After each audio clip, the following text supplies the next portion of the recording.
Hello and welcome दोस्तों। रांची के rank Turner पर टीम इंडिया का बैटिंग ऑर्डर एकदम से फेल साबित हुआ, या यूं कहें कि पूरी टीम इंडिया, चाहे बल्लेबाजी हो या गेंदबाजी हो, बहुत सारी गलतियां करने की वजह से पहला टी20 मैच न्यूजीलैंड के खिलाफ हार चुकी है और हार के बाद मच चुका है हाहाकार। अब वो कौन कौन सी वजह रही हैं जिसकी वजह से टीम इंडिया को हार का सामना करना पड़ा है पहले टी20 मैच में, उन सबको आपको one by one, point by point बताने वाले हैं। आप सब वीडियो पूरा देखिएगा, बहुत इंटरेस्टिंग वीडियो होने वाला है। अगर आप नए हैं और आपने अब तक सब्सक्राइब नहीं किया तो सब्सक्राइब कर लीजिए और नोटिफिकेशन की घंटी दबा लीजिए। पहले रीजन के साथ शुरू करेंगे, जो मैच शुरू होने के साथ शुरू होता है, वो है पिच का रीजन। और पिच को मिसरीड करने की गलती सबसे बड़ी गलती कही जाएगी। जहां एक तरफ न्यूजीलैंड की टीम ने पिच को बहुत अच्छा रीड किया, वो 3-3 स्पिनर के साथ खेल रहे हैं। आप होम टीम होने के बावजूद भी पिच को सही तरह से रीड नहीं कर पा रहे। इतने सारे मेंबर्स होने के बावजूद भी आपके कोचिंग स्टाफ में ये 16-16 लोग, उसके बाद कप्तान, इतने साल से खेल रहे सारे प्लेयर, इन सबको अगर ये आइडिया नहीं लग पा रहा है कि रांची में विकेट किस तरह की थी, तो ये बहुत बड़ी गलती कही जाएगी जो हार की वजह बनी है, क्योंकि आपने उसके हिसाब से टीम सिलेक्शन सही नहीं किया। इस विकेट के लिहाज से आपको उमरान मलिक का खिलाना बनता ही नहीं था, और जो भी प्लेयर वहां पर हैं, कोच वहां पर हैं, वो ज्यादा बेहतर सिचुएशन को असेस कर सकते हैं कि आपको इस विकेट पर 3 स्पिनर की जरूरत थी या आपको 4 फास्ट बॉलर की जरूरत थी। आपने खिलाया गेंदबाजी तो आप करवा नहीं पाए। 2 ओवर आपको शिवम मावी के छोड़ने पड़े, 3 ओवर आपको उमरान मलिक के छोड़ने पड़े, हार्दिक पांड्या का खुद का 1 ओवर रह गया। तो आप समझ लीजिए कि आपको तेज गेंदबाजों को कितनी गेंदबाजी आपने करवाई है, और उन सबके इकोनॉमी क्या रहे हैं। आप स्पिनर्स का देखिए, वाशिंगटन सुंदर ने 4 ओवर में 22 रन दिए, कुलदीप यादव ने बहुत आउटस्टैंडिंग गेंदबाजी की। सामने वाली टीम में भी स्पिनर्स के आंकड़े देख लीजिए। तो अब आपको यह जरूर समझ में आया होगा कि इंडिया की टीम सबसे बड़ी और टेक्टिकल मिस्टेक जो इंडिया ने की थी वो थी पिच को रीड करने में, और उसी वजह से आपने टीम सिलेक्शन में गलती की। अगर आपके पास शहबाज अहमद होते और यहां पर आप लेग स्पिनर के साथ नहीं जा सकते थे, जिस तरह का विकेट था, आपको चाहिए था फिंगर स्पिनर, और फिंगर स्पिनर आपकी टीम में मौजूद था शहबाज अहमद के रूप में, जो आपके लिए गेंदबाजी करके दे सकता था और साथ में आपको एडिशनल बैटिंग का एडवांटेज भी दे सकता था। तो सबसे बड़ी गलती सबसे पहले वहां पर हुई। उसके बाद दूसरी चीज की बात करें, टॉस पे इस तरह के विकेट पर जनरली आपको पहले बैटिंग करके निकल जाना चाहिए, क्योंकि जितनी बल्लेबाजी होती जाती है विकेट उतना ज़्यादा फिर और ख़राब होता जाता है। बाय द टाइम टर्न बढ़ती हुई चली जाएगी, और सेकेंड इनिंग में शुरुआती फेज जो होता है वहाँ पर रलियान आपको गेंद भी मूव करती है। बट हार्दिक पांड्या ने ड्यू की वजह से यहाँ पर पहले गेंदबाजी करने का रीज़न लिया। लेकिन इस ग्राउंड में एक नई चीज़ जो देखने को मिली, जिस तरह से घास की कटाई हुई थी, एक बहुत इनोवेटिव आइडिया नजर आया, जिससे सेकेंड इनिंग में ड्यू का कोई खास इफेक्ट नजर नहीं आया। तो दूसरी गलती, इंडिया ने टॉस जीत करके पहले गेंदबाजी करने वाली गलती जो कर दी, वो दूसरी गलती आप कहेंगे इस मैच में रही। उसके बाद तीसरी गलती की बात करें तो अर्शदीप सिंह नो बॉल लगातार करते जा रहे हैं, और 15 नो बॉल अब तक वो फेंक चुके हैं अपने छोटे से करियर में, और उन गलतियों से शायद सबक नहीं सीख रहे। जरूर कहा जा सकता है कि अंपायर का वो हार्श कॉल था, बट आप इतना इंच भी क्यों दें किसी टीम को, आप 1 इंच पीछे रहिए। इस तरह की गलती आप बार बार नहीं दोहरा सकते। और उसके बाद जो हुआ वो तो फॉलो अप था, उसके बाद तो नो बॉल आपके दिमाग में घुस जाती है, क्योंकि आपको पता है कि लास्ट टाइम आपने क्या किया था, और उसके बाद जो आपको एग्जीक्यूशन करना था, गेंद सही जगह डालनी थी, वो आप फिर डाल नहीं सकते जब आपके दिमाग में कहीं चीज चली गई है कि नो बॉल की गलती मुझे दोबारा नहीं करनी है। और इसीलिए आपने देखा कि अगली गेंद पर उन्होंने स्ट्रेच करने की कोशिश नहीं की, यॉर्क करने की कोशिश नहीं की, वो गए बाउंसर की तरफ, क्योंकि उसमें उनको ज्यादा स्ट्रेच नहीं करना था और पीछे से उन्होंने गेंद फेंक दी। उसके बाद यॉर्कर आगे फिर करने की कोशिश की तो एग्जीक्यूट नहीं हुई। फिर आपने देखा चौथी गेंद पर जिस तरह से वहां भी एग्जीक्यूशन नहीं हुआ। फिर दोबारा से अच्छे हेड स्पेस में आने में 2-3 गेंदें लग गई, जब तक उनको 2 छक्के और 1 चौका उस गेंद के बाद भी पड़ चुका था, और 27 रन का ओवर इंडिया को बहुत ज्यादा कॉस्ट किया। और इस तरह के विकेट पर 150 रन जो था वो पार स्कोर था, और अगर आप 150 के आसपास रोकते न्यूजीलैंड न्यूजीलैंड की टीम को, तो आपके जीतने के चांसेस ज़्यादा रहते हैं। और अगर वो ओवर 27 रन का नहीं होता, उससे पहले के ओवर 2 जिस तरह के गए थे 8 रन और 2 रन का ओवर, ये उसी तरह का ओवर होता तो शायद आपके जीतने के चांसेस बहुत ज़्यादा हो सकते थे। और अर्शदीप सिंह जैसे खिलाड़ी को सीखना होगा। ओवरऑल उन्होंने गेंदबाजी खराब नहीं की है, एक्सेप्ट दैट लास्ट ओवर या वो 4 गेंदें इंक्लूडिंग दैट नो बॉल, क्योंकि उसी ओवर की लास्ट 3 गेंदें उन्होंने बहुत अच्छी एग्जीक्यूट की हैं। सेकंड लास्ट ओवर में उन्होंने सिर्फ 2 रन देकर के गेंदबाजी की थी। उसके बाद बात की जाए हार्दिक पांड्या की। हार्दिक पांड्या बहुत ज़्यादा रिस्पॉन्सिबिलिटी लेने की कोशिश कर रहे हैं। एज अ लीडर ये चीज़ अच्छी है, आप जरूर रिस्पॉन्सिबिलिटी लेने की कोशिश करिए। फिर आप शिवम मावी को खिला क्यों रहे हैं?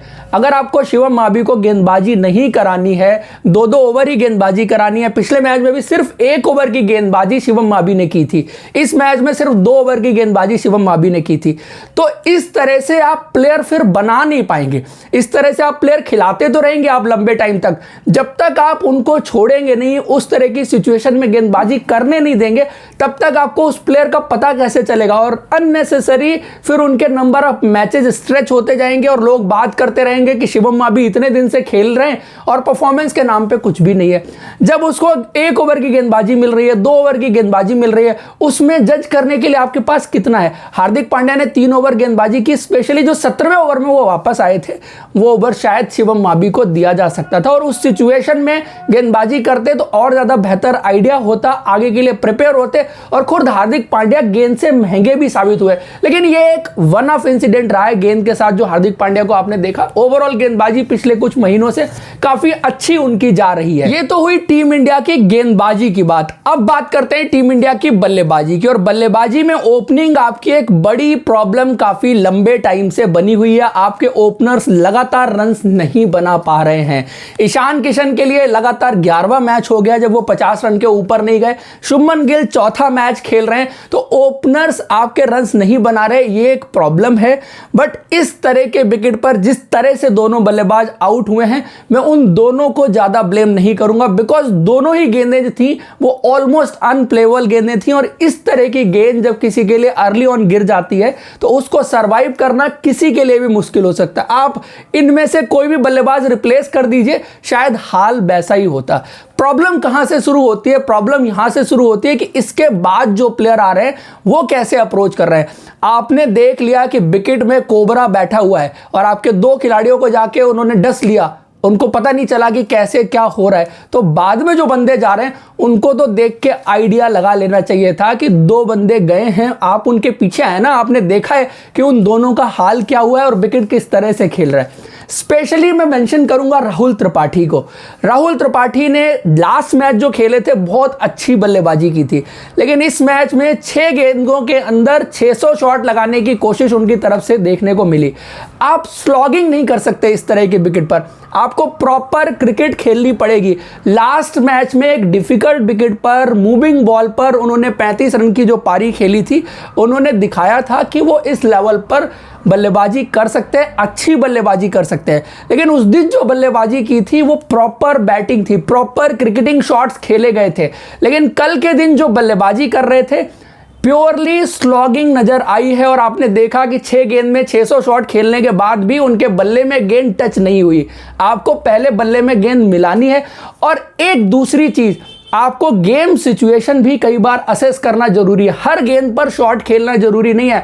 आपने देखा है कि 2 बल्लेबाज आउट होके गए, तो आप 6 में से 2 गेंद पिक कर लीजिए। कौन सी 2 गेंद आप किस एरिया में मारेंगे, टैक्टिकली और स्ट्रेटजिकली आपको वो 2 गेंदें पिक करना बहुत जरूरी है। कौन सी 2 गेंद आप हिट करने वाले हैं। हर गेंद पर हिट करने से अच्छा है कि आप अपनी गेंद पिक करें और उसको मारें। और उन 2 गेंद पर अगर आप 2 चौके मार देते तो 6 गेंदों पर 8 रन बना करके आप भी नॉट आउट खेल रहे होते और गेम को आगे लेकर के जा सकते थे। अभी बहुत जल्दी है, मैं उनके technical aspects of the game की बात नहीं करूंगा, क्योंकि लास्ट मैच में उन्होंने जिस तरह से बल्लेबाजी की थी, अगर वो अपना शेप अच्छा मेंटेन करते हैं और प्रॉपर क्रिकेटिंग शॉट्स खेलने की कोशिश करते हैं तो काफी अच्छे दिखते हैं। लेकिन कल के दिन वो लग नहीं रहा था कि इंटरनेशनल लेवल के बल्लेबाज हों जिस तरह से उन्होंने बल्लेबाजी की थी।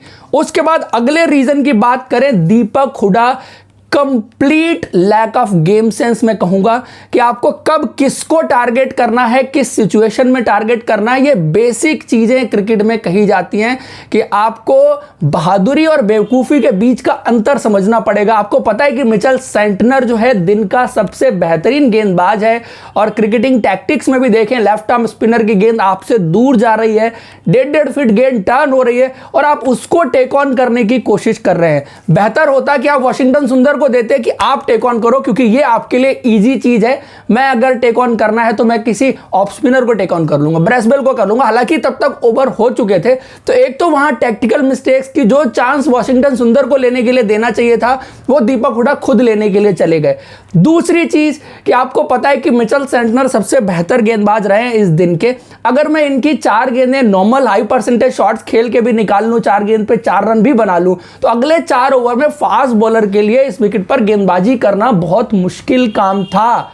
लेकिन आपने वो नौबत ही नहीं आने दी, उससे पहले ही आप आउट होके चले गए और वाशिंगटन सुंदर ने अकेले अर्शदीप के 6 डॉट गेंद खेलने के बावजूद भी गेम वहां ले जाके रख दिया।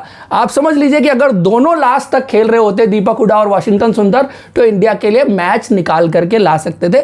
बट आपको गेम पहले उस सिचुएशन तक लेके जाना पड़ेगा और खास करके जो इस तरह के टोटल होते हैं, इस तरह के विकेट्स के मैचेस होते हैं, आपको डीप लेके जाने पड़ेंगे। और मैं कहूंगा कि जो इनएक्सपीरियंस इन इंडियन बैटिंग आपको ओवरऑल देखने को मिला है, उसकी वजह से आप ये गेम डीप नहीं लेके जा पाए और पहले ही आप हार गए थे। वॉशिंगटन कोशिश जरूर कर रहे थे, बट वो मैच शायद आप स्काई के आउट होते ही वहां से हार गए थे, या दीपक हुडा के आउट होते ही आपकी जो दूसरी उम्मीद थी वो खत्म हो गई थी। इन सब के बीच जो आखिरी और सबसे इंपॉर्टेंट चीज है वो हार्दिक पांड्या का लगातार गिरता हुआ स्ट्राइक रेट। कई सारी सीरीज से लगातार उनका स्ट्राइक रेट गिरता जा रहा है। कल के दिन भी उन्होंने 20 गेंद पर 21 रन बनाए हैं। आप इससे पहले ओडीआई सीरीज में अंडर 80 के स्ट्राइक रेट से वो खेले थे।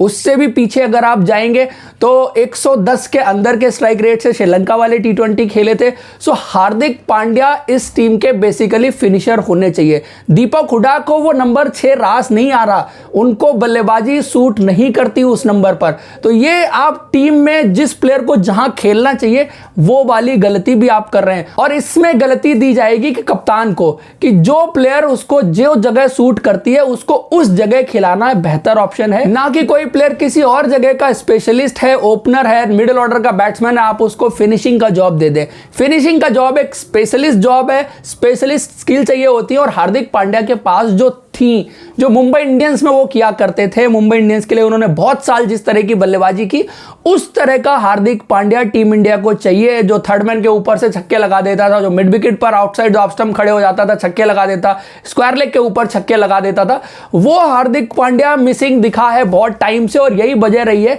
कि स्ट्राइक रेट भी उनका लगातार नीचे जाता जा रहा है। तो दोस्तों ये थी वो ओवरऑल वजह जिसकी वजह से टीम इंडिया को हार का सामना करना पड़ा है। लेकिन स्टिल मैं कहूंगा कि ये यंग टीम है और ये वन ऑफ डे था जो इस तरह का हुआ, क्योंकि इस तरह के विकेट आपको T20 मैच में बहुत रेयरली देखने को मिलेंगे। लेकिन हां, इस तरह के दिन के लिए आपको तैयार जरूर रहना पड़ेगा। जब अगली बार इस तरह का दिन आए तो मैं एक्सपेक्ट करूंगा कि ये यंगस्टर और बेहतर परफॉर्मेंस दिखाएंगे, चाहे वो गेंदबाजी हो चाहे वो बल्लेबाजी हो, और टीम जीत पे खत्म करे तो ज्यादा अच्छा नतीजा माना। दोस्तों ये था ओवरऑल वीडियो। इन्फॉर्मेशन आपको पसंद आई है तो आप लाइक जरूर करें, और अब तक अगर आपने हमारे चैनल को सब्सक्राइब नहीं किया तो सब्सक्राइब कर लीजिए। Thank you so much for joining. See you in next video.